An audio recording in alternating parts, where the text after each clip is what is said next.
All right. Happy Sabbath. How's everyone? Okay, it's been some time since I last taught something for our Pathfinders. So thank you so much to Master Clifford for the opportunity that he has given for me to teach something new. Uh, it is going to be very interesting. I don't know how many of you like colors. I love colors. Who loves colors? Okay, 1, 2, 3, 4, 5. Okay, how many of you love different country names? Or how many of you love about to study about countries? 1, 2, 3, 4, 5, 6.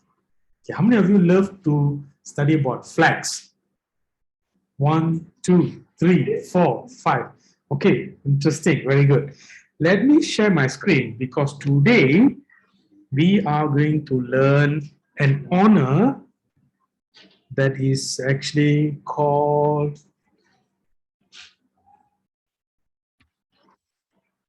second. I'm going to share my screen.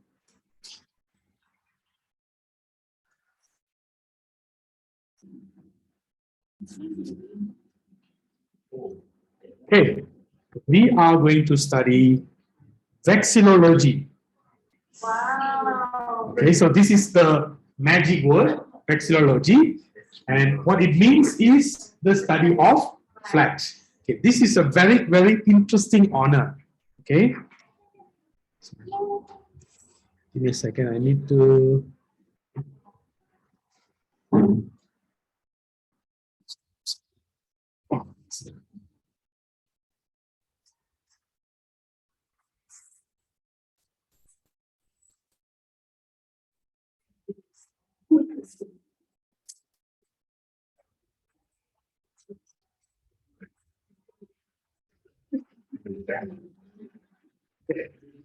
Yeah, so this is the title screen. Yeah, so vexillology. This is the honor patch. So I'm going to get Master Guide Clifford to pass you the worksheets first. Then we are going to go ahead with the study. Okay?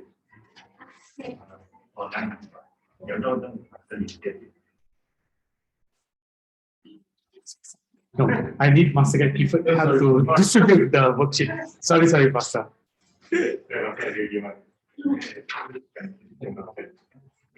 Okay. It may seem like there's a lot of things to write, but don't worry. I've actually put in a few fill in the blanks only. Yay. Okay, so you don't need to write a lot. But there will be one thing. You need to finish the worksheet and then do the Google form quiz. Okay, so I will share with you the Google form quiz later, but all the answers for the quiz is already there in your hand. Once you fill it up, you have all the answers already. So vexillology honor is quite interesting. This was created by Pastor Master Guide Simon Siu. How many of you know Pastor Simon Siu?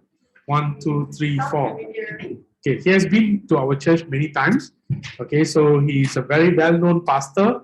He's a very dedicated leader. He's my grand sifu. So I learned a lot of things from him. I'm pretty sure Master Guide Clifford would agree for the same. All of us have learned a lot of things because he has been in the youth ministry for more than 40 years, if I'm not mistaken, or maybe more than that. Okay, maybe more than that.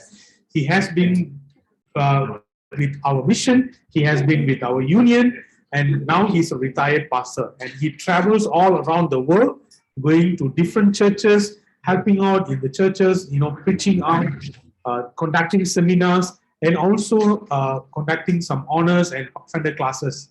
So he has never retired from ministry, even though his employment is retired, but in fact he's still working for the Lord.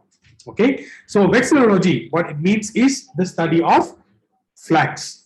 So if you go to our GC website, General Conference Youth Ministries website, you will see another honor by the name of flags. Okay, another honor by the name of flags. This is the honor patch for the honor of flags, and that is on the right is the vexillology. Okay, so there is a difference in between the flags honor and the vexillology honor. Flags honor was created by the North America division and the GC adopted it. So flags is you only learn about the differences of the flags that they have in the world. But vexillology is even more detailed because you get to learn. Sorry, I'll put this on do not disturb. Okay. So vexillology, you're going to learn much more details, more than what you learn about flags. It's going to be much more deeper. Okay. So first requirement, what is vexillology and how is this word derived? So you have the question there on your worksheets. So answer is, vexillology is the scientific study of flags and related emblems, both modern and historical. It studies the creation of a flag design and usage as well as flag development.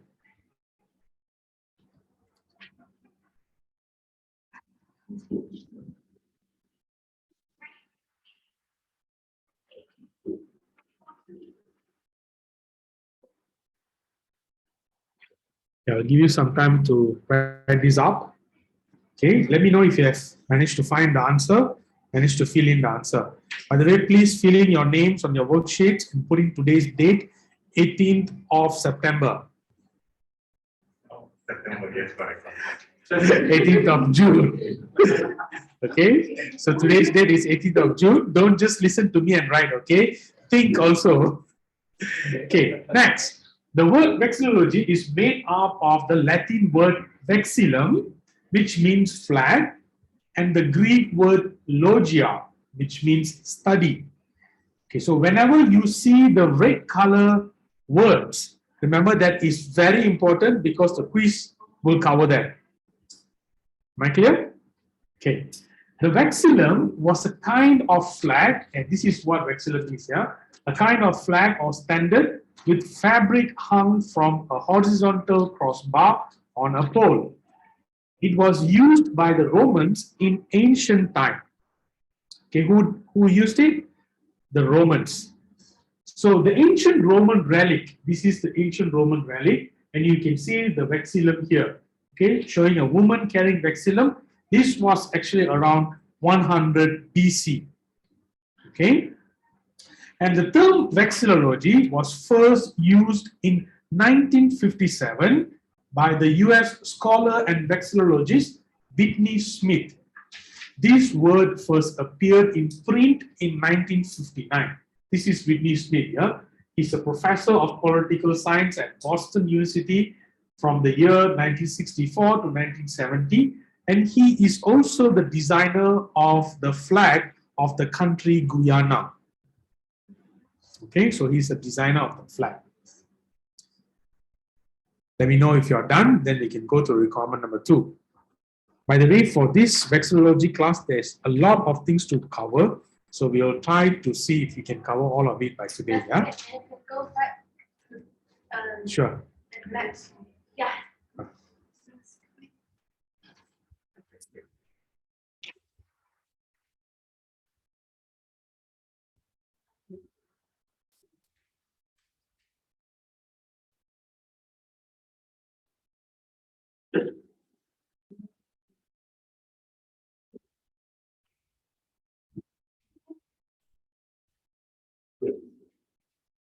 Okay, let's move ahead. Yeah.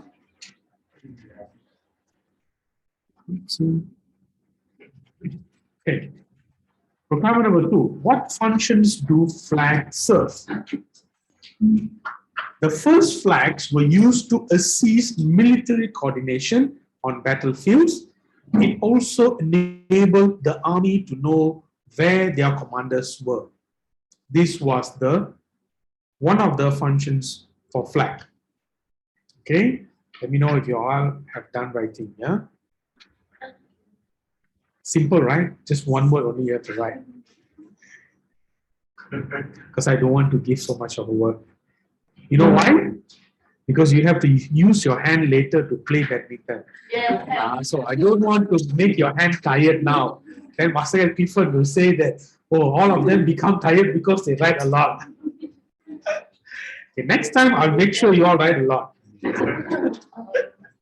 Okay, next. Flags are used to indicate whether a party or a person is a friend or foe, especially in times of war. Now, what happens is, The moment people sees the flag, they knew already this flag is an enemy country or this flag is a pirate. So flags were an indication whether the person coming in front of you is a friend or if he or she is an enemy. Of course, now you don't carry your flags and go outside. Yeah, this what I'm saying is in the ancient times they go in group and they always carry their flags, different types of flags.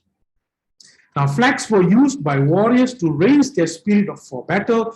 As long as the flag was flying, it meant they had not lost the battle. Question: where can you see this today? This purpose, these things, flags were used by warriors to raise their spirit for battle. Where can you still see this today? Let's see if anyone can give an answer. Sorry? Museum. Wrong answer. Wrong answer. I'm using the first sentence only. Huh? Flags were used by warriors to raise their spirit for battle. Ukraine. No. Okay, understand the sentence here. Understand the sentence. The sentence is saying whenever they go for battle, they raise their flag so that they can get the spirit to go and fight.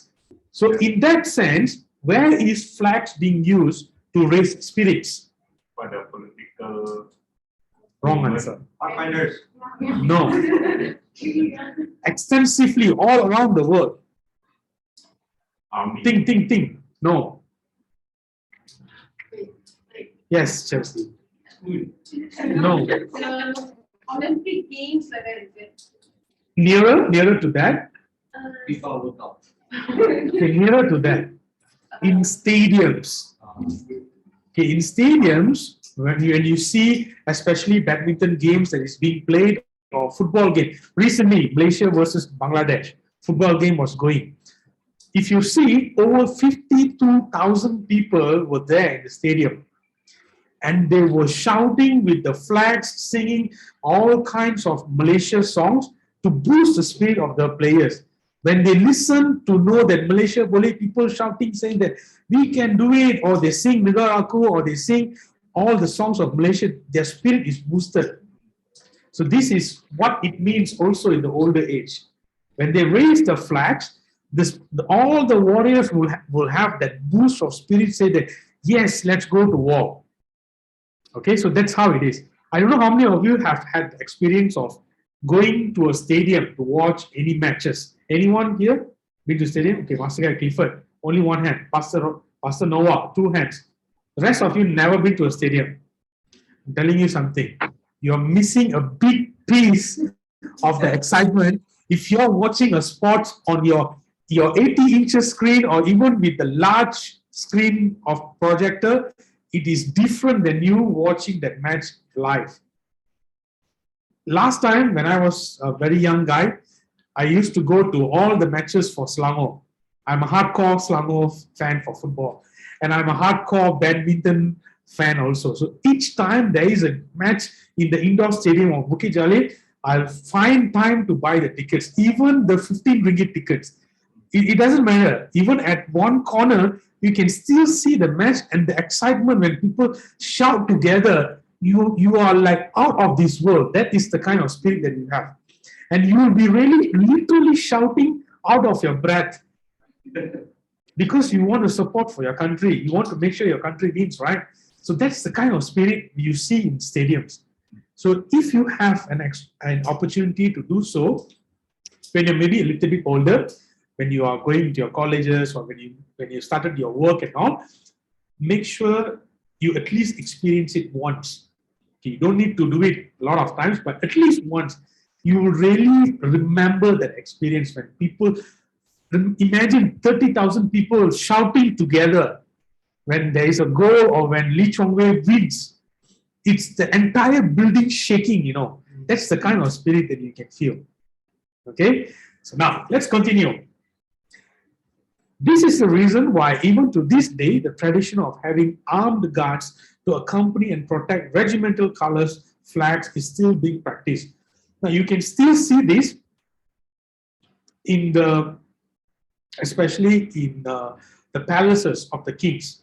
You will see the guards or the color guards marching in, then they will take turn to shift.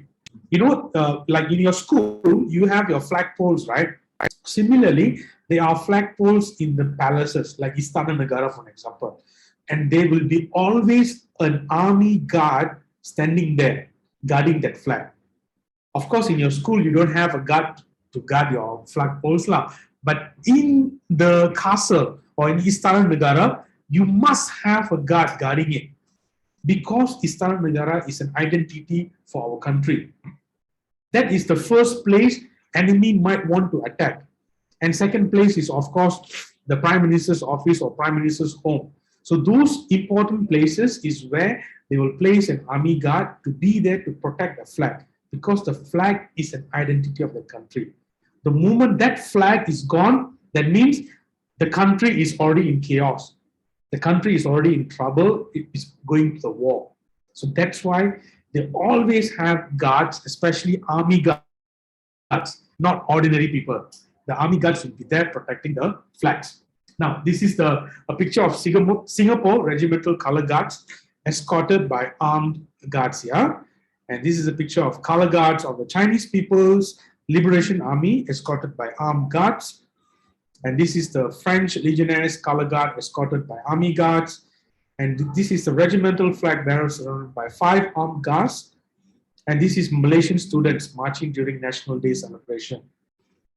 Now, next, flags are used to symbolize and identify countries as well as organizations and even allegiance. So this is during the beginning of Olympic or the opening ceremony of Olympic. You can see the Malaysian contingent, they are there with the Malaysia flag in the front, and the rest of the athletes and all the participants, the supporting officers, all of them are together in that contingent. Now, next time, I think I should say next time, because the previous Camporee in 2019, we planned to do that, but we couldn't do that. You know what happens in our union Camporees? We have contingents from different missions, right? From different countries, right? You know, we always do this in each of the union Camporees. Imagine all of us from Peninsular Malaysia, maybe 200 over people, all of us will march together. So in the place in Johor Bahru, remember there was a big field, right? Yeah. So that field was where we actually practiced to do that. But then it was raining a day before and everything was muddy. We couldn't use the place. So if it was dry, we would have had our opening ceremony over there. And you would have seen these contingents coming in. So every country will walk and everybody will be like watching and saluting them. So each time a country walks, the music of their country will also follow. So it's very nicely done. Brother Clifford will definitely have the experience in the previous camps before. So hopefully next year, when they have the union camp in Sarawak, when we all of us can go there, then we can actually experience that feel of actually having a lot of people and coming in contingents. So imagine yourself, you carry the Malaysia flag and then you're walking, all of you together, a few hundred people walking together. Do you want to be part of that kind of contingent? Yes, right, because it's exciting. Okay, so let's plan to go for the Camporee. Yeah? Okay, now this is another important part that you need to learn. Flags, when flown at half mast, okay, half mast means half of the flagpole, okay, half of the flagpole are used to express national mourning upon the death of the ruler, prime minister, or president.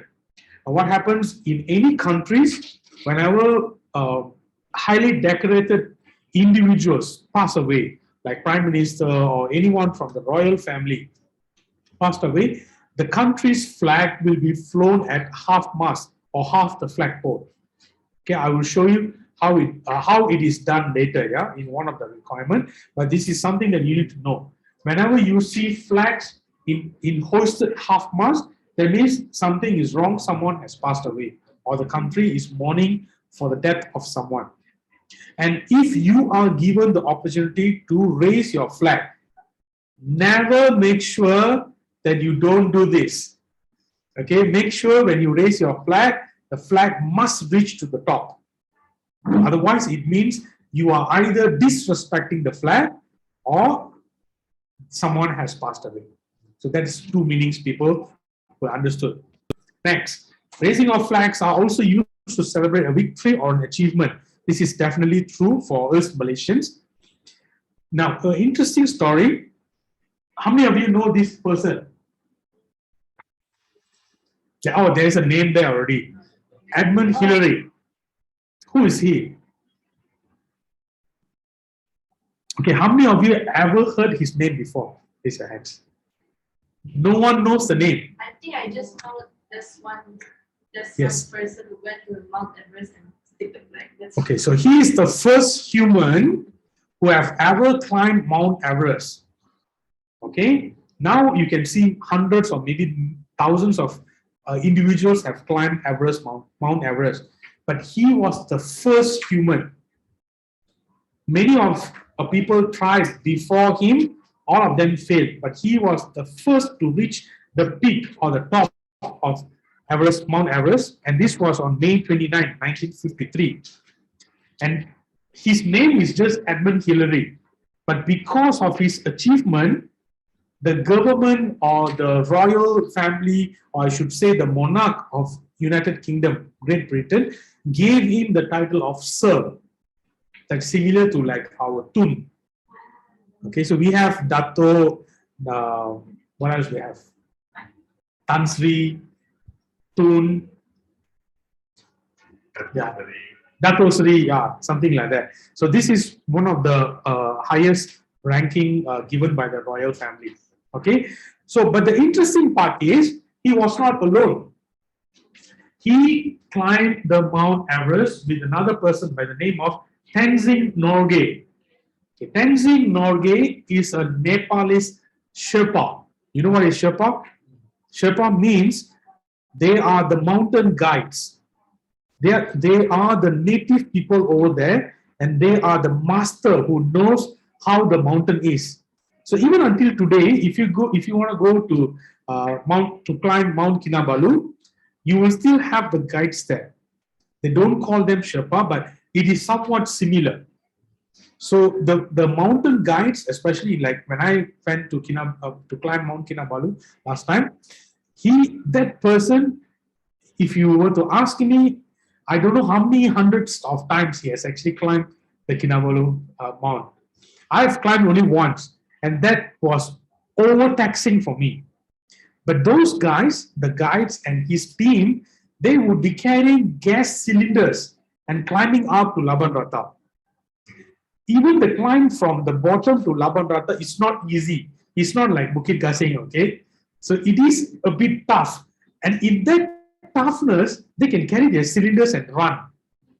So that's how good they are. And imagine in Everest, this is full of ice. Okay, this is the temperature is negative. It's not even zero, it's negative. So the moment you take out your gloves, your fingers are going to have frostbite. It's going to die because it's too cold.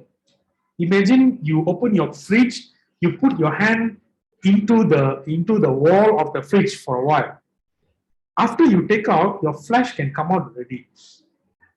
That's how cold it is.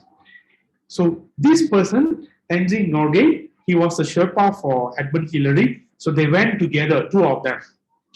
And the interesting part, how many flags you see on the pole?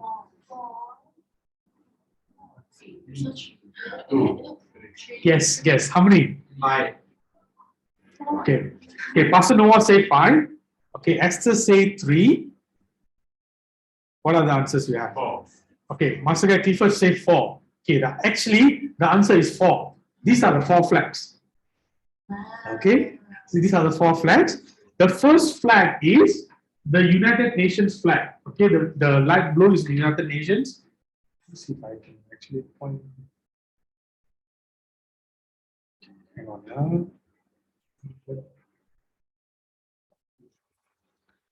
Give me a second. I'm going to change my pointer.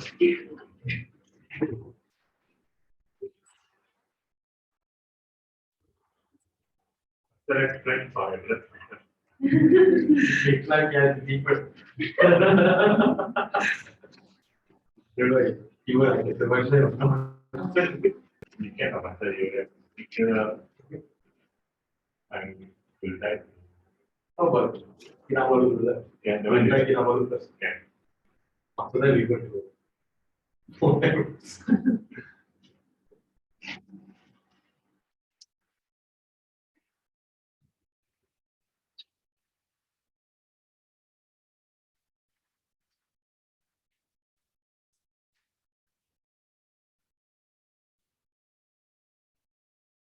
Okay. I think I have the pointer now. And not sure if I have it.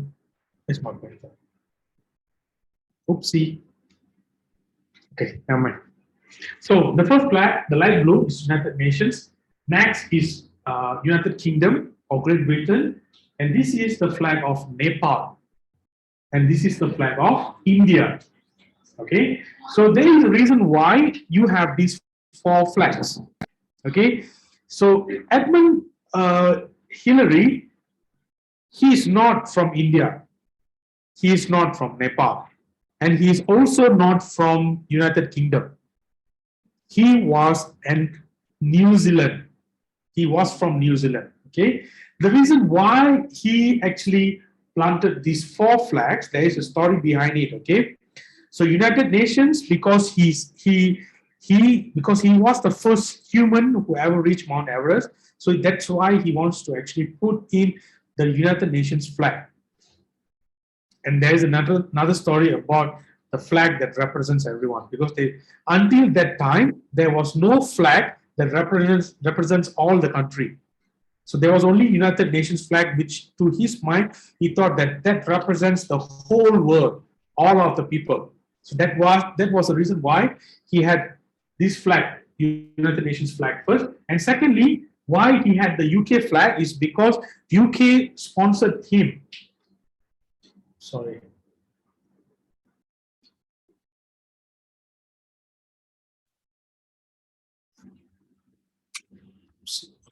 So UK sponsored him, so that's why he had the UK's flag. And secondly, because Mount Everest was in Nepal, so he had the Nepal flag. And another reason is because his Sherpa, the guy Tenzing, because he came together with him, that's why he wanted to also have the Nepal's flag. And the reason why they had the India flag is because they used the India route to go to this mountainside. So that's the reason for why these four flags. Yeah. Okay. Now another person. Okay, who is Neil Armstrong? How many of you know him? Second person to like the Okay, 1, 2, 3, 4.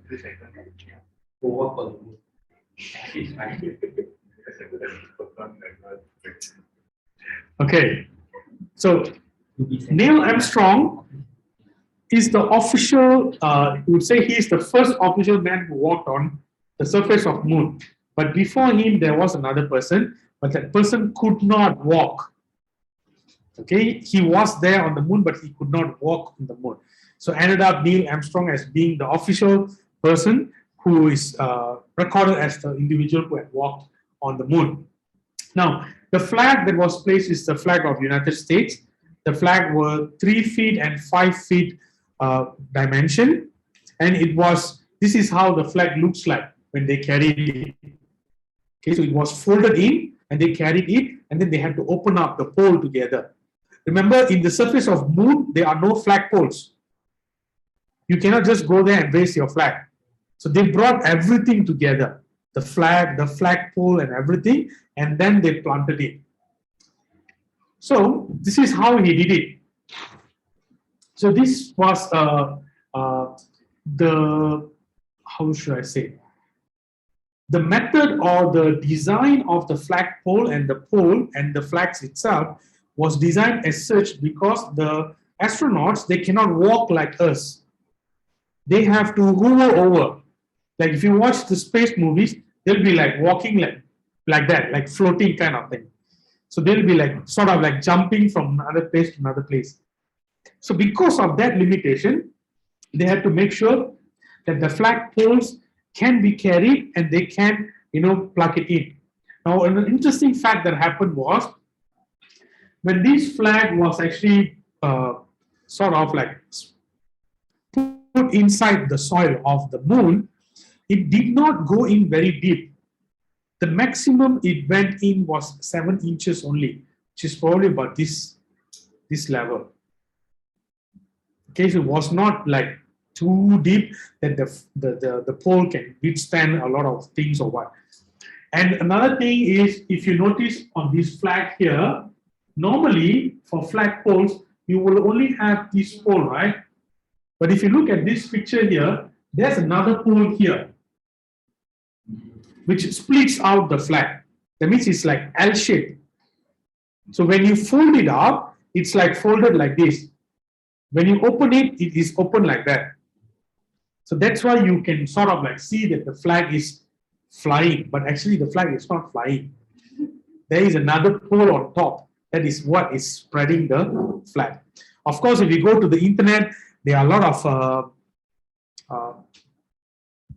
conspirational theories that says that man never land on moon. So there are so many other things that they say. Even I do not know what is true, what is not true. Whatever that has been told is what I'm saying to you. Okay. So, and to me personally, it is not important for me to know whether the person has landed on moon or not. What is important is, as what Master Clifford and Sister Brenda mentioned earlier, it is important that I make sure that I'm ready to go to my Father's home. Once I'm in heaven, God can bring me to the moon, God can bring me to any planets. Then I don't need to study about other people. I can go to the moon already. How many of you are interested to go to other planets and the moon? So I know, including me, all Chelsea not excited now. Why? I will stay in Earth. Oh, you want to stay in Earth, okay? So a lot of times people are so focused on things which they think is bringing them great glory. They want to go to the moon, they want to go to the sun, they want to go to the Mars. But actually, if you are prepared to go to heaven, God can bring you anywhere and you can see everything, how God has created the entire universe. Okay, now let's move on. Okay, 6 flags were placed in the moons of sorry, give me a second. I think my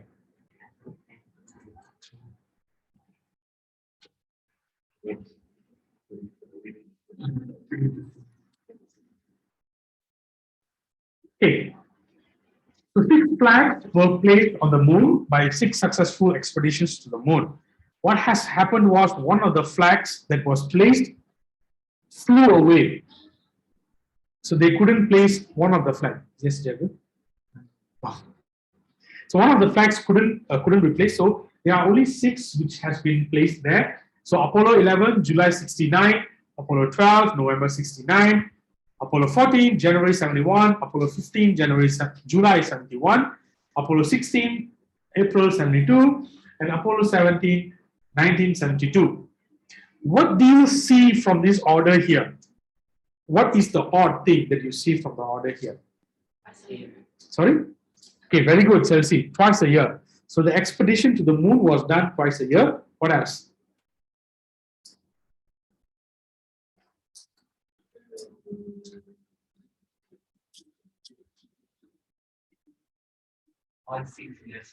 Sorry? All of them.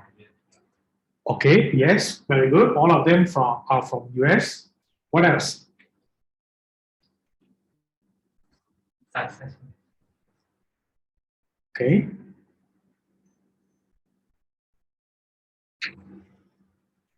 Okay, from this order here,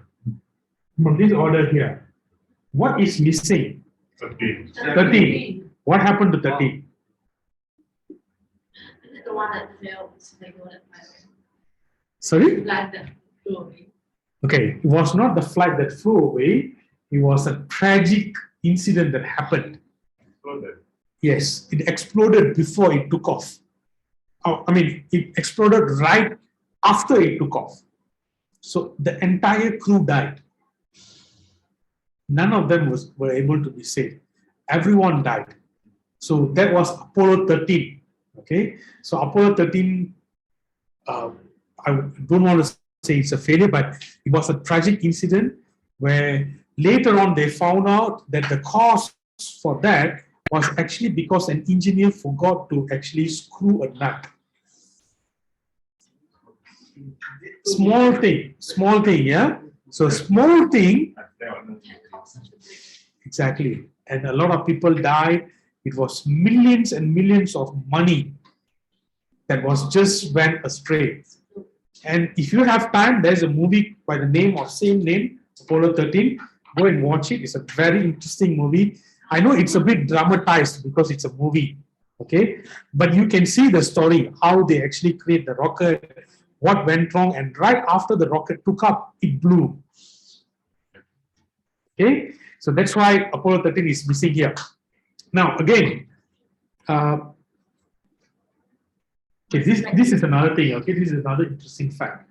So when they placed a flag from Apollo 11, when they plan to, assuming that they plan to place it here, because of the blast from the rocket, okay, there's a small rocket that they use when they are landing, okay, it's like landing kind of pod.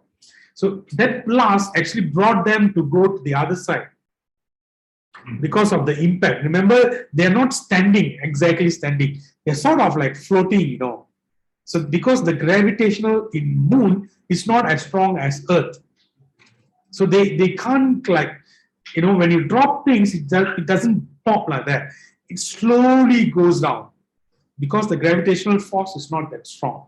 Okay, now let's continue. Okay, white flag. White flag is an internationally recognized protective sign to indicate a call for truce or ceasefire or request for negotiation or surrender.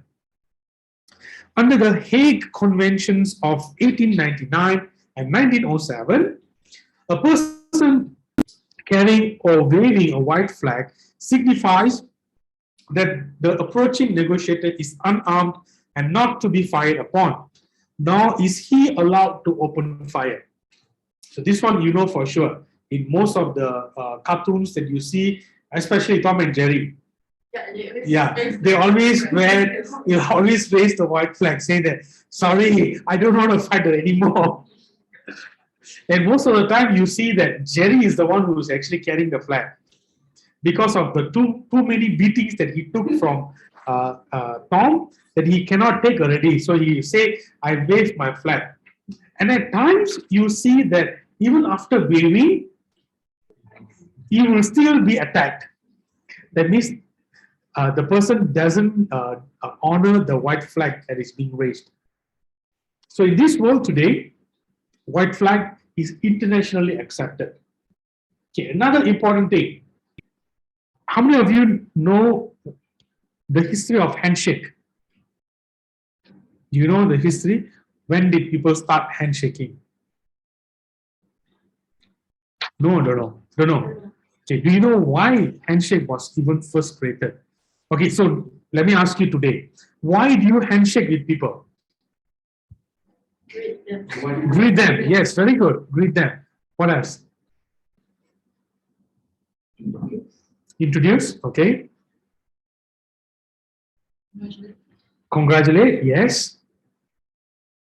Thanking them. Thanking them. Yes. So today you can give many reasons for why you want to handshake with someone, right? But when handshake was first created, the reason was to check if the person is bringing any knives with him or not.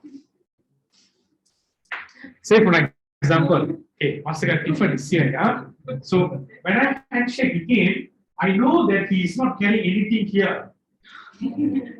Okay, and when I shake him, if there's something on his body, there will be sound that makes, and it might poke him. Thanks, brother. So that was the history on why handshake was created. But today, sorry? Yeah, maybe they could have done so. I don't know. What if the knife is on the left arm? Yeah, probably it's there lah. Maybe they shake both hands. I don't know. But that was the historical background or historical fact about how handshake came in. So today we are just using handshake for so many reasons. but that was not how it was created before. Okay, now let's move on. Okay, this is what is that? An army battalion led by Lieutenant General Arthur Percival, led by the Japanese officer, walks under a flag of truce to negotiate surrender of Allied forces in Singapore in 15 February 1942. So this was way, way before we were born, I was born. So in 1942, do you know what happened? Don't know? Okay. In 1942 was World War II. So during World War II, Japanese were occupying Peninsula and also Singapore. So when two cities of Japan were bombed with atom bomb, Hiroshima and Nagasaki, Japan decided, I am no longer going to participate in the war at all. So I want to come out of Malaysia. I mean, at that time it's called Tanah Melayu. I want to come out of Singapore.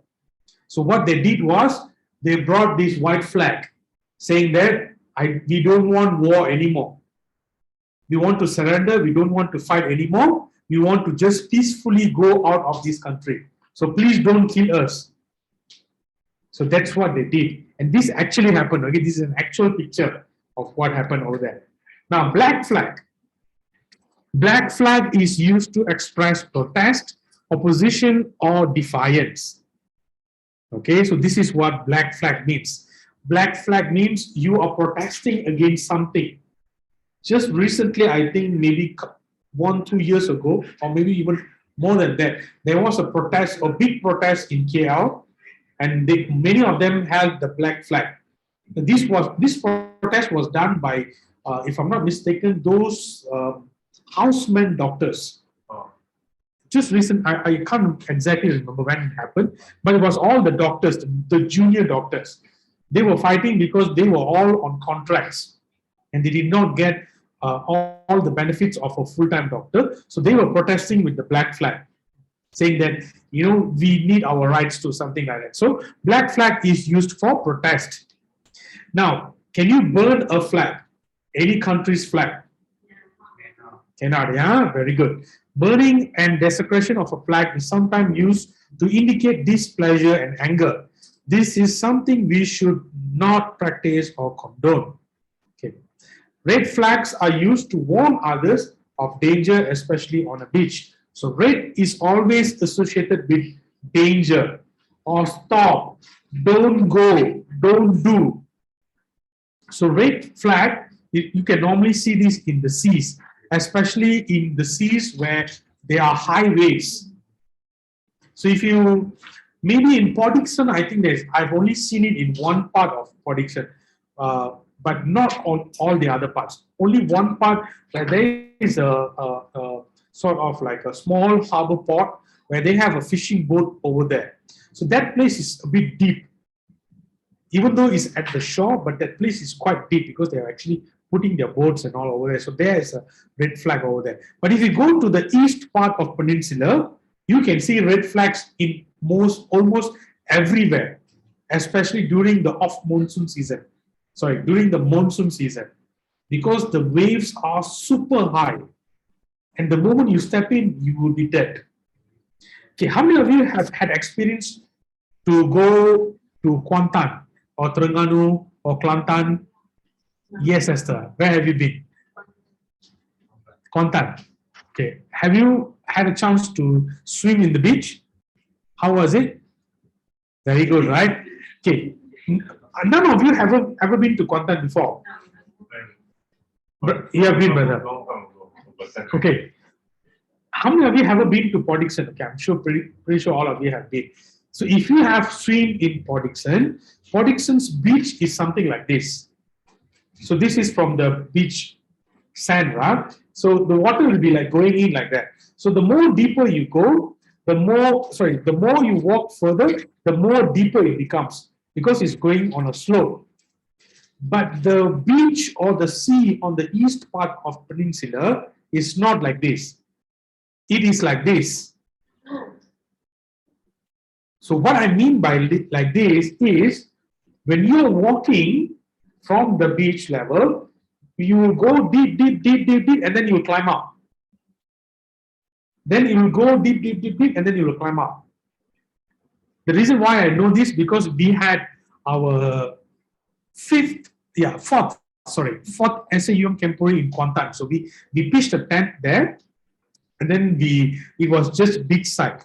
So when the water was on low tide, it was for probably about 800 meters, if I'm not mistaken. It was quite deep inside. And then you can see how the sand is. It's like very deep.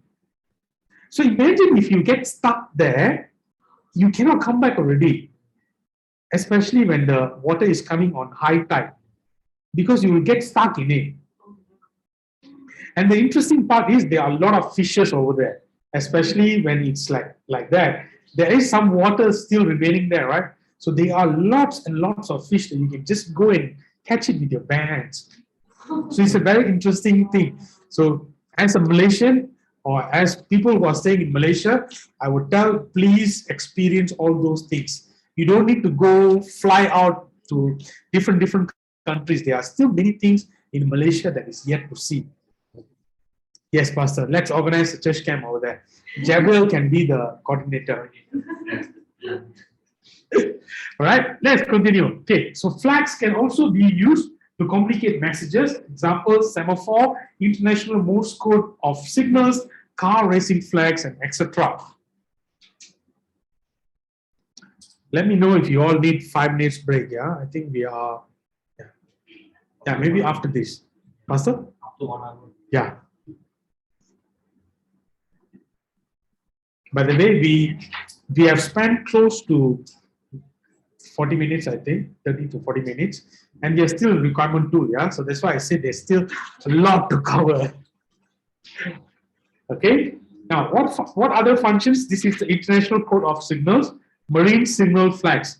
Okay, there is another honor for this itself. So maybe in the near future, we will try to learn that as well. Okay, so each individual flag represents the alphabets and the numbers. So the person working on the ship, he or she needs to know this, because in the ship you cannot shout, "Hey, come here!"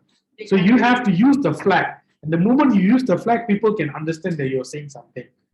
Okay, and you have to be very fast in knowing what flag to use, because you will have a huge stack of the flags for the alphabets and the numbers. Okay, and then again, this is another code that we use, and this is also used in the F1 racings as for an example. So if you see the checkered flag is usually used at the end. So they say that, yes, this is the final lap. You have done, the race is finished. Okay, now this is the interesting part. For the monarch, especially the one in United Kingdom, the royal standard is flown whenever the monarch is physically present. Okay, this flag is a very interesting flag. This is called the royal standard. This is the flag of the king or the queen of United Kingdom. So who is the Queen of England now? Yes, very good. Queen Elizabeth II. Okay, so Queen Elizabeth, whenever she is in the palace, okay, this flag will be flown. So when she is not in the palace, this flag will not be there. Okay, so in one of the other requirements, we will see what flag will be flown there whenever she is not there in the palace. Okay? Okay, what is the similarity of all of these flags? What is same in all of these flags? Red, white, blue. In all of these flags, they are these small little canton with the same logo. Right? Yes or no? Yes. This means all of these countries were all conquered by Britain or United Kingdom or England. So that's why these countries, they had these flags. And you can see in one of it is this flag. You know what flag is it? This used to be the original Penang flag before independence. Okay, so before independence, this used to be the original Penang flag. So this was how the British conquered all the countries and they put their country flag in a canton, and then that particular country's logo or symbol is placed in the other part of the flag. Okay, so flags are also used to proclaim possession or power over people and land. Okay, before we go for requirement number 3, we can take 5 minutes break. Okay, so you want to go to washroom, have your drink, do stretching.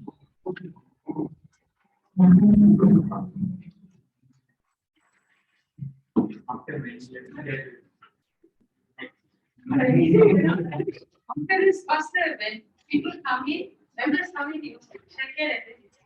Or anything we do now. You want to attack me? Our culture is like this. You go with our culture, it's better, right? I like the way Pastor said it. I want to take a break.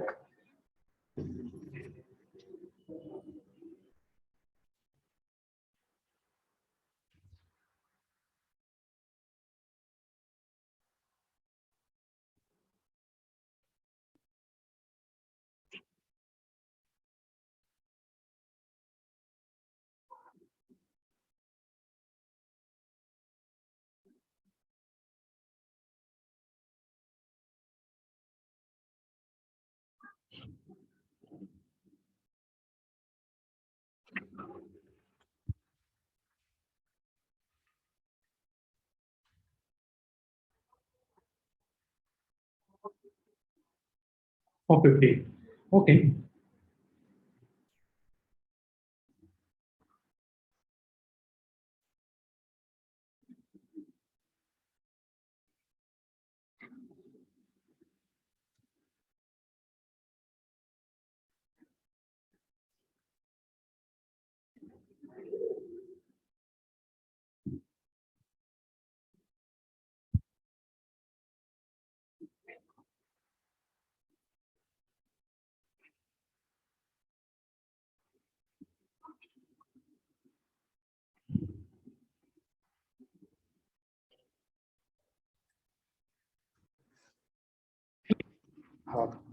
That is mine.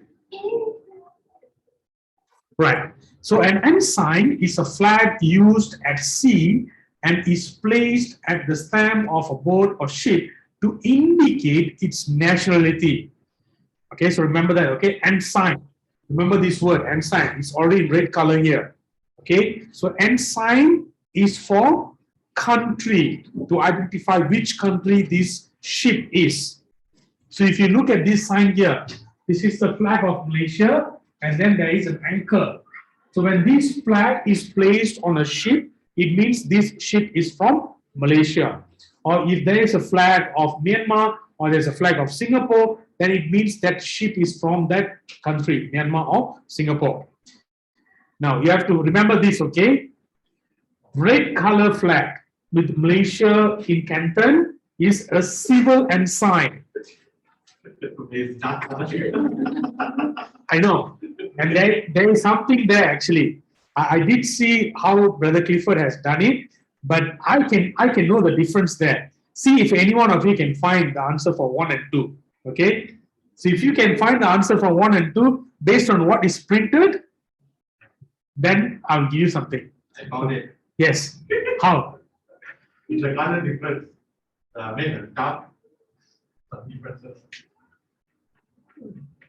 Like red one is a little bit light. How about like that? Okay.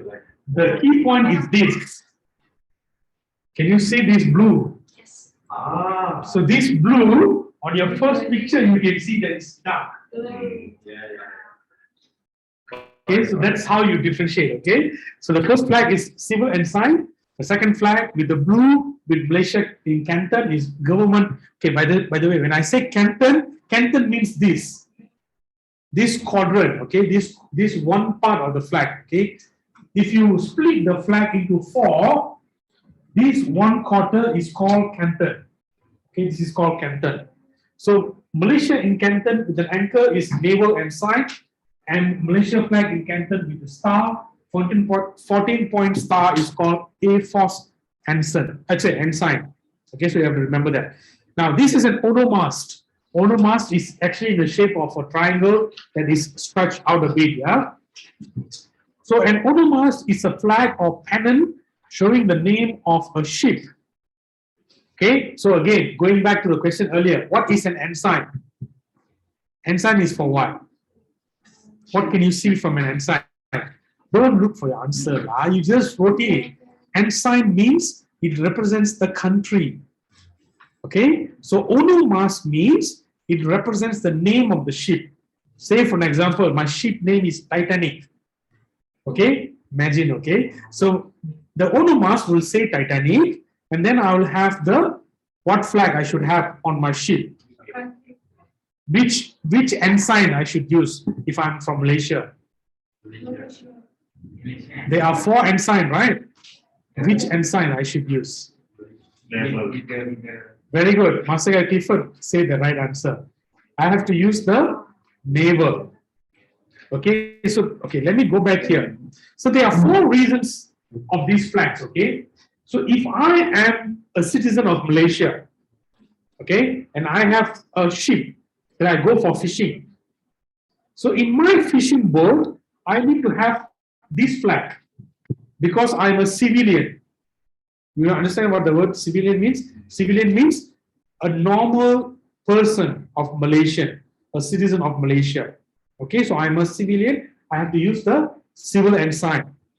If I am a government official, say I am working with MPSJ, for an example.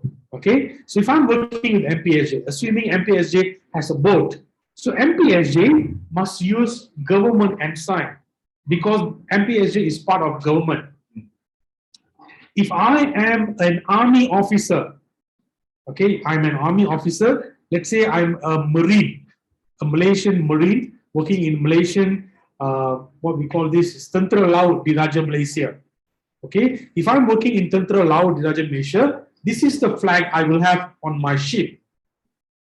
But let's say if I'm working in Tentera Udara Diraja Malaysia, I will have this flag on my ship. And which flag will have this? Which ship will have this flag? The ship that carries an aircraft. Okay? Do you understand or you still blur? Okay. The first one is for all Malaysians to use. Okay? Any Malaysians, if you have a ship or a boat, you're going for your shipping, this is the first flag that you have to use. So that no one from outside will think that you are an enemy. So if you have this flag, even when the army sees your boat, they will know that you are a Malaysian, so they won't shoot you. Understand? So if you are working for government and the government from any department, they have their own ship or boat, they must have the government ensign on their ship. Now the confusion will come between these two. Okay, so this ship, okay, from the Tentera Laut Diraja Malaysia is a ship. It's called the battleship. So if you know the difference between battleships and an aircraft ship, battleship is used to bomb. So you can see that there is a bomb, there is like a tank kind of thing, there's a lot of guns there. So that is called battleship. So battleship will be from Tentera Laut Diraja Malaysia. They will use this white one, naval ensign. But if that ship is an aircraft carrier, okay, Malaysia don't have aircraft carrier, so we don't need to worry so much about that. But Malaysia do have certain ships that they use for their Tentera Udara, for their radar or something like that. So for those, they are actually using the Air Force ensign. But in US, where they have the aircraft carrier, they will have the Air Force ensign for US, whereby the planes or the fighter jets will land on the aircraft carrier. Is it clear as of now? Cherry? Clear, yeah? Okay, let's continue on. So this is onomast. We have covered this. Okay, what is meant by war flag? Okay, this is requirement number 4, yeah? Okay, war flag is, okay, this is the flag of Brunei. Okay, and this is the war flag of Brunei. There is a difference in between these two flags here. Okay, so a war flag is known as a military flag or battle flag. It is different from the national flag and it is used for by a nation's military forces on land. Now, what happens is this is the normal flag of Brunei, and when they go to war, they will have this flag. You can see the red color line in diagonal. So that means they are going for war. To my knowledge, Malaysia does not have a battle flag or war flag because Malaysia is not a country that wants to go for war. Malaysia, from the beginning itself, is a country that promotes peace. So it has never in its Malaysia's agenda that they will support for war of any country or they will go for war against anyone. So that's why Malaysia does not have any battle flag. Now this is the battle flag for China. So there is a difference between two of the flags here. So the war flag of the China's People Liberation Army has a golden star and two Chinese characters, literally 8 and 1, to commemorate August 1st, 1927, where the army was created. Okay, so I don't know how to read Chinese. So maybe Cherry and Chelsea, you can let me know. These two characters, yeah? 8-1. 8-1, yeah? Okay. How do you say that in Chinese? Part E. Part E. Part B. No, pronounce with a B. Sorry? Pronounce with a B. Oh, Buck B. Yeah. Ah. Okay, I only know the Cantonese way of counting numbers. That one so we get something. Yeah, it's Samse, correct. Yeah, that's the only thing that I know. Puppy, yeah, not the same. Yeah, almost the same lah. Almost the same actually. Cantonese and the Mandarin way of number. Okay, now requirement number 5. Until 4 is easy, yeah? Okay, requirement number 5. Which one of the names of God in the Bible is associated with a flag? Very good. Jehovah Nissi, which means the Lord is our banner. And this can be found in Exodus chapter 17, verse 14 to 16. Verse 14 says, Then the Lord said to Moses, Write this in a book as a memorial and recite it to Joshua, that I will utterly wipe out the memory of Amalek from under heaven.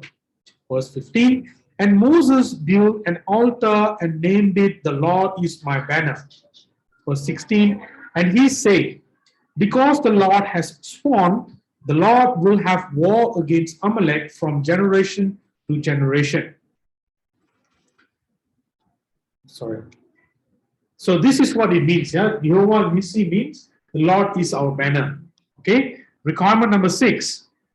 How is the banner or flag of God is described in the Bible? This can be found in Song of Solomon, chapter 2, verse 3 to 5, where it says, He has brought me to his banquet hall, and his banner over me is love.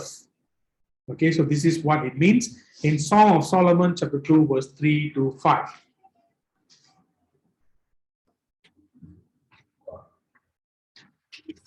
Okay, requirement number 7. We'll go a bit fast, yeah? Who designed the Christian flag and what is it composed of? Do you know there is a Christian flag? No?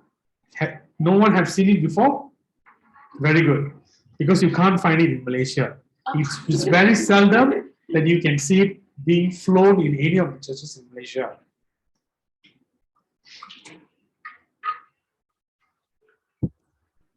Reason being is because it has a cross on it.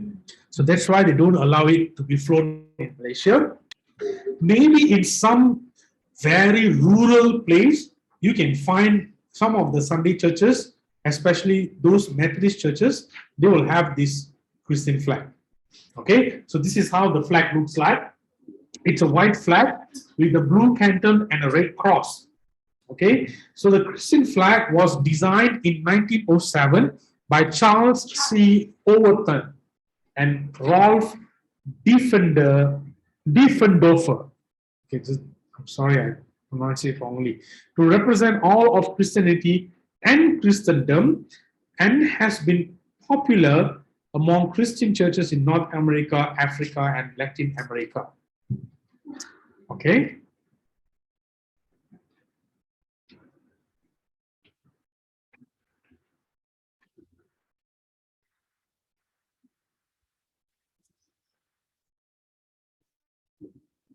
It does look familiar. Sorry? It does look You have seen me before. I feel like there's more vicious ones. I think Sorry? like Yes, I have shown this flag before in one of our studies. I need some. In our Pathfinder staff training, if I'm not mistaken. I've actually Pathfinder staff training or something else, I can't remember. But I did show this flag before in one of our lessons. Okay, continuing on, the Christian flag has a white field with the red Latin cross inside a blue canton. The shade of red symbolizes the blood of Jesus shed on Calvary. The blue represents the waters of baptism as well as the faithfulness of Jesus. The white represents Jesus' purity. In Vexillology, a white flag is linked to surrender, a reference to the biblical description of Jesus' non-violence and surrender.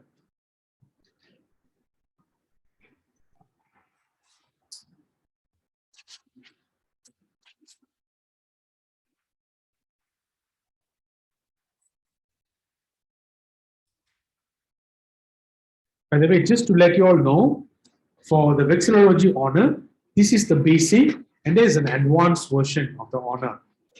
And I just spoke to Pastor Simon Sue yesterday, and he was telling me that he is developing the third level or the advanced level of the Vexillology honor.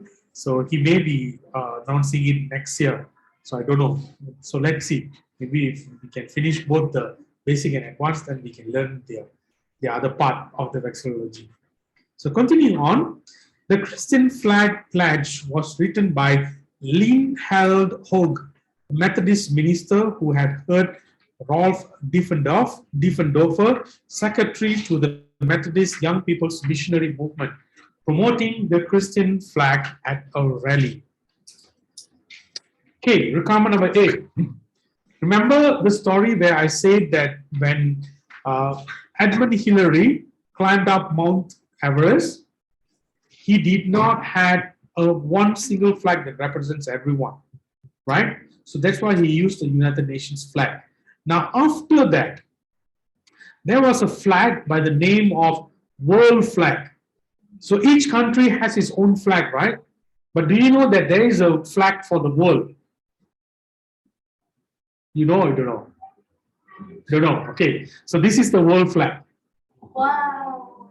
This is, by the way, an actual flag, okay? I'm not making this up. This is an actual flag that was actually made to represent the whole world. And in this flag, there is one important aspect of it. What is the important aspect that you can see? Can you find the flag of Malaysia? Yeah. Down here, right?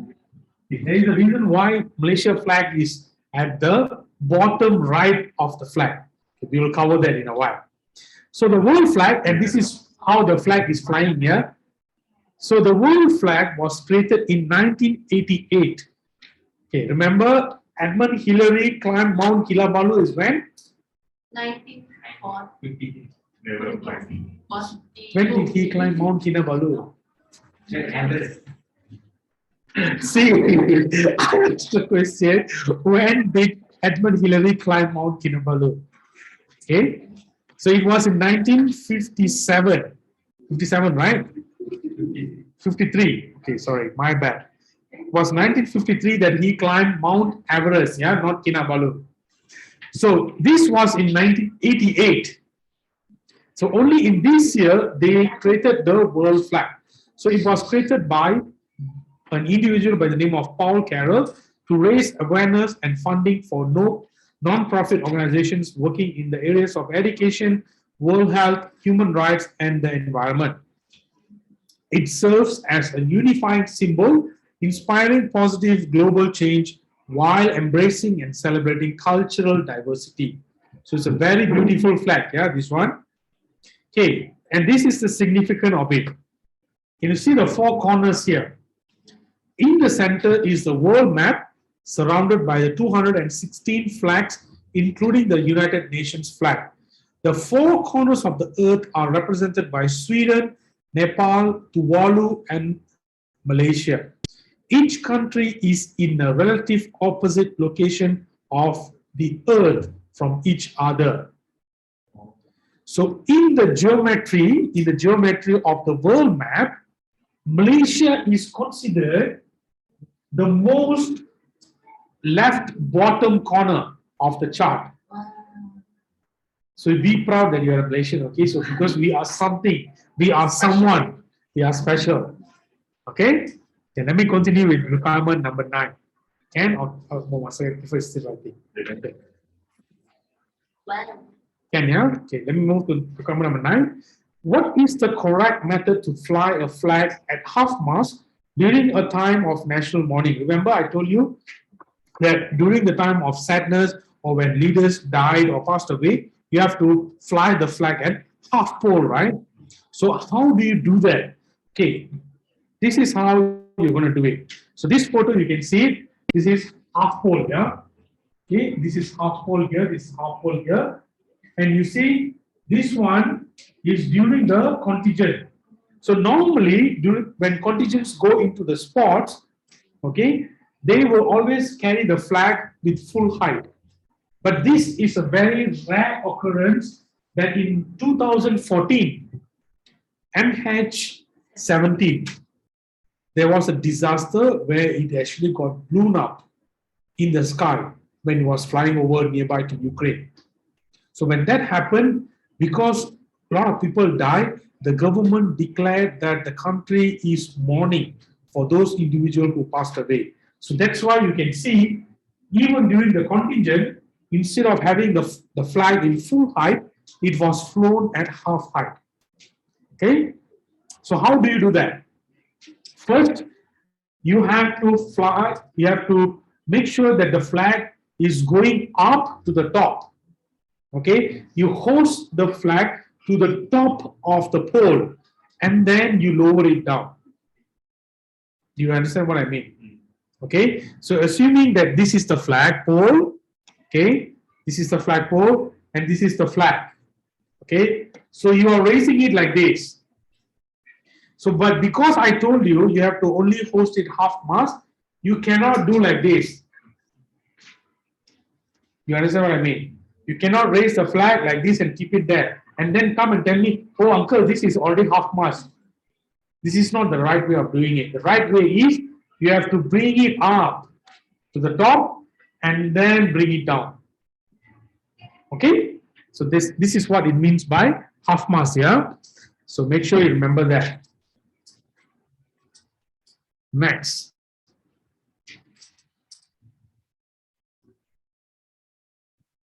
Okay, this is actually another example. Equally valid half-masting is flying the flags at 2/3 of its normal height or one flag's width below the top of the mast. This is especially applicable where the full height of the pole is not visible to most observers. For instance, where the pole is mounted on the roof of a building and the lower portion of the pole is not visible from the street level. What it means is, if let's say this is the flagpole and this is how it is, you cannot see the base of the pole, right? Cannot see, right? So instead of you, so this is half mast, all right? So when it is like this looks like this is too short. So what they normally do is they will increase it a bit to show to the people that this is half mast. It's flying on half mast. That's what it means, yeah? Okay, now this is another method in some of the countries. I think in Malaysia also they have done this before. The flags of some countries are sometimes topped by a black ribbon to show mourning. This is usually done for those flags being hoisted on the sides of the building where half-masting is not possible. What it means is when the flagpole is like this, especially from the building, you cannot half-mast it. So you have to have it full but then you will have a black ribbon. Only for the flagpole which is straight, you can half-mast the flag. Understand? Okay, let's continue. Yeah. So this is some of the flags. The tradition of flying, the flag at half-mast was said to begin centuries ago to allow the invisible flag of death to fly on top of the mast, thus signifying death's presence, power, and prominence. So what it means here is the reason why they lack this empty space on top of the flagpole is because death has taken over. Okay, Esther, thank you so much. See you next week. Okay, you can copy it from any one of them, yeah? See you. Okay, let's continue. Requirement number 10. Yeah, just half of the entire lesson. Total requirement is 24 or 25, if I'm not mistaken. And I'm not even half of my slides actually. I have total 142 slides. And this is the 67th slide. Okay, so requirement number 10. So let's see. It's already 4:30, so we'll just do another 30 minutes and then we can continue for the next class. Okay, because that's what I told to Pastor Clifford, we'll split it into 2 classes.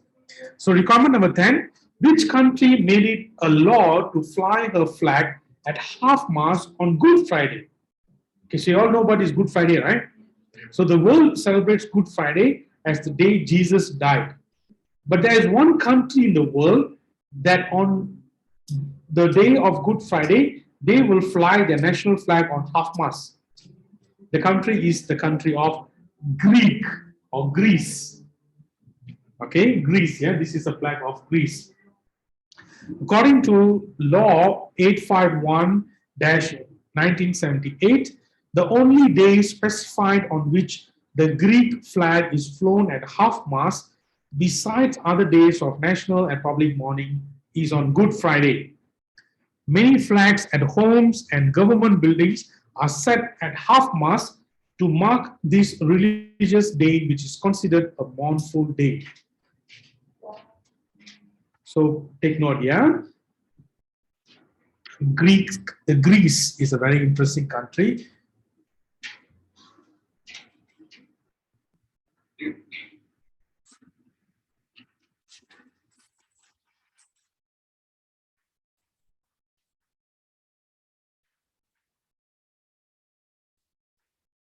Okay, let's continue with requirement number 11.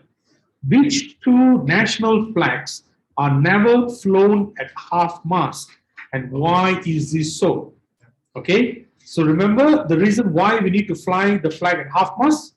Anyone can give an answer? Why? Morning. Yes.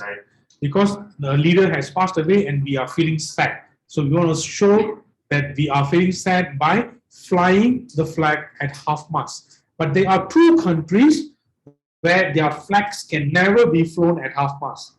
And the 2 countries are Saudi Arabia and Somaliland. Okay, so Saudi Arabia and Somaliland cannot fly their flags at half-mast. Do you know why? Don't know, right? Okay, what is the similarity between these 2 flags? The wording. The wording. Okay, the wording is exactly the same scripture. Okay, almost, or I should say, almost near to the same scripture. Maybe the design is slightly different, but it is an actual same sentence. This is what they call as Shahada. Okay, in Arabian script, it is called Shahada, where they have the name Allah written on it. Okay, so this is what it is. Saudi Arabia and Somaliland forbid their flags to be flown at half-mast because both flags have the Shahada written, which is an Arabic inscription that says, "There is no other God except God, and Muhammad is the messenger of God." Okay, it is considered un-Islamic and an act of blasphemy if the flag is flown at half-mast. So you know the reason why, yeah? And these are the flags that was flown at half-mast in Central Plaza, Hong Kong, following the 2008 Sichuan earthquake, the flag of Saudi Arabia is noticeably exempted for religious reasons. So you can see all other flags are actually floating at half mast, except for Saudi Arabia's flag, because of the word Shahada there. All right? And continuing on here, it doesn't end there. As the flag of Saudi Arabia bears the Shahada or the Islamic Declaration of Faith, during the 2002 FIFA World Cup, Saudi Arabian officials protested the printing of their flag on a soccer ball on the belief that kicking the creed with the foot was unacceptable and blasphemous as the name Allah is on it. So because of their belief that the Shahada is on their flag, they don't want that flag to be printed on the ball. So normally for World Cup, what happens is the ball is being printed with all the countries that participate in the World Cup.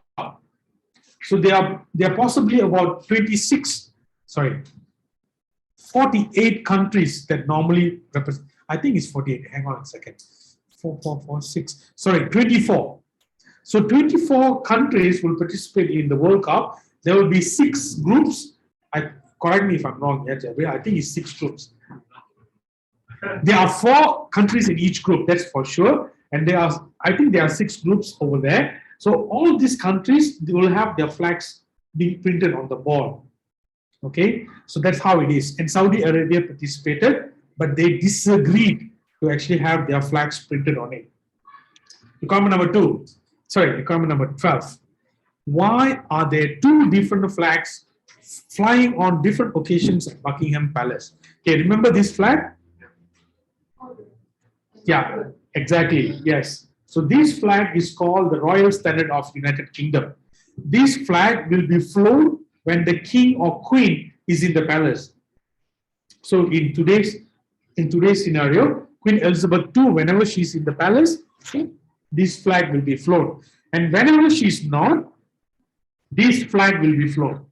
This is called the Union Flag of the United Kingdom, or another name is called Union Jack. Union Jack is a very old name. So during the reign of Britain in Malaysia, they used the name Union Jack flag. Okay, so there is a reason why they use these 2 flags. So until 1997, the Royal Standard of the United Kingdom, or the flag of the British monarch, was the only flag to fly from Buckingham Palace. It would only fly when the king or queen was in residence at the palace. Otherwise, no flag would fly at the palace. So remember, okay, before 97, whenever the king or queen is in the palace, the royal standard will fly. If the king or queen is not in the palace, there will be no flag. This is until 97. Are you clear? Yes. Okay. There is a reason for it. The reason is, unlike the Union flag, the royal standard is never ever flown at half mast. Okay, this is another thing. Union flag or any other country's flag, whenever the country is feeling sad, the king has died, or the queen has died, or prime minister, or anyone, the noble people have died, then they feel sad that they will lower the flag to half mast. But this royal flag, or they call this, the royal standard flag, they will never flew it half mast, because there will always be a king. According to the law of England, there will always be a king or queen. What happens is, example, yeah. So I'm the king, assuming Gabriel is my son. So the moment I die, Gabriel automatically becomes the king. So no one needs to say or decide, oh, can or not Gabriel become a king? No, it automatically becomes the son, or the heir automatically becomes the next king or queen. So that's why this flag is never flown at half mast at all. So now remember, I said until 1997, what happened is there are no flag being flown whenever the king or queen is not there. But after 97, something happened. So each time the king or queen is there in the palace, this flag will fly. Okay, remember, when king or queen is there in the palace, this flag will fly. When the king or queen has left the palace, this flag will fly. Now, what happened in 1997 was Princess Diana died. Sorry. Okay, so you might be thinking, hey, what is the story? Why Princess Diana died? Now the flag changed already. Okay, there's a story behind it. Okay, what happened was when Princess Diana is part of royal family, right? Yes, right. So when she died, should the flag be flown at half mast or not? Yes or no? By right, yes. Okay, so exactly. By right, yes. So people were saying that how come she died, a princess has died, but the flag in the palace is not flown at half mast. So what they did was they grumbled, and the people started making protests and saying that we must have our flag being flown at half mast because we want to respect Princess Diana since she has passed away. But what they noticed was instead of having a flag flying at half mast, there was no flag at all. Okay, there was no flag at all. And people all started making protests, shouting, making big issue out of it. So when they make big issue, Queen Elizabeth II, the first time ever in the history, she made a rule. So she said, from now on, okay, so from now on, whenever I am not in the palace, you have to have the Great Britain's flag. And whenever I'm in the palace, the royal standard will be flown. And the thing is, the royal standard can never be flown at half mast, right? So instead of the royal standard, they flew the Great Britain's flag at half mast when Princess Diana died. So this is the historical fact behind it. And this is after she left. Okay, so after she left the palace, she attended the funeral. This flag was flying. And this is an actual photo of that day. Okay, this flag was flying, yeah. And when she returned back, this flag was taken down and the royal standard was flown out. Okay, so since then, since 1997, this has been the practice. Okay, so you understand, yeah? And remember the red words here. Since then, the Union flag flies from the palace when the Queen is not in the residence. Okay, and today the Union flag flies at half mast upon the deaths of members of the royal family or at the death of a former prime minister. So, again, this flag here, the royal standard, when the sovereign is in the palace, the royal standard and not the Union flag will be flown instead. So, this is a very important point that you have to remember, yeah? Brother Clifford, what time I should stop there, brother? 4:45, yeah? Okay, so I can cover one. Sorry? Can. This one or? Yes. Yes. Okay. All right. Okay, let's cover one more requirement, yeah? Then maybe we can take a break for today. So, requirement number 13. Question here. When is the only time when it is all right to fly a national flag upside down? Can or not? Okay, first question, can or not? Yeah. Can. Sure, huh? Okay, when? When the country is in need of help. When the country is in need of help. Yes, you are right. But it's not just the country, it is individual. Okay? So during the times of emergencies or extreme danger or distress, the national flag can be flown upside down to indicate a cry for help. Okay? So it can be flown upside down, yeah? But only when you are in extreme danger. You want someone to take notice of you. You want someone to come to you and help you. Only then you can flew the flag upside down. So some people fly the flag upside down as a symbol of protest. This is something that we should never do.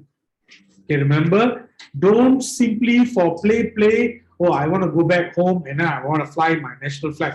Jalo Gemilang upside down. The police will come to your house. They'll ask you, what is the problem? Why did you do this? Because it is an act of disrespect, unless if it's for real emergency. Because the moment people see that, the authorities will straight away come to you. So if you put your flag upside down outside of your house, they will think you are in danger. So they will immediately come to your house already. So if you want to do an experiment, you can do that, but don't put my name into it. Don't say, oh, Uncle Daniel from my church asked me to do this to test if the police are working. No, please don't do that. Okay, let's cover one more requirement. Yeah, it's a short one also. Requirement number 14. Which flag may legally be flown upside down when the country is at the state of war? This is by legal. Legally, they allow you to fly the flag upside down when they are going for war. Okay, the country of Philippines. Okay, the Philippines national flag is legally unique because it is the only flag which may be hosted upside down when the Congress of the Philippines has declared state of war. This means the flag is flown with a red stripe on top rather than the conventional blue. So you can see that they are blue and red. This is the normal version of the flag. Okay, this is the normal version. Now, once you have finished writing, I will show you the reversed version of the flag where it's hosted upside down. So this is how it looked like. So you can see that the red has gone up, the blue has come down. So during war, when Philippines is going to the war, according to Chapter 1, Section 10 of the Flag and Heraldic Code of the Philippines, in time of war, the flag, if flown from a flagpole, shall have its red field on top, and if in a hanging position, the red field to the right, left of the observer in time of war. So this is what it is. So we have covered until requirement number 14, and this is where we end for today's class. We will continue with the rest of the requirements next week. So next week is going to be a slightly shorter lesson, yeah? And then we will do the quiz. Yes, you keep first. Yeah, I think better that way. Maybe once you have filled it, you can pass it to Master Clifford. So next week he can bring again. Okay? But make sure you write your name and make sure you have already written all the answers, yeah? So next week we will do the quiz. So we'll continue the lesson and we'll also do the quiz. All of you, your phones can use internet, right? Except for Dahlia, so I'll help her for next week. Dahlia and Esther, yeah? So the rest of you can access your internet on your phone, so we can do the quiz next week. Okay, so let me stop sharing.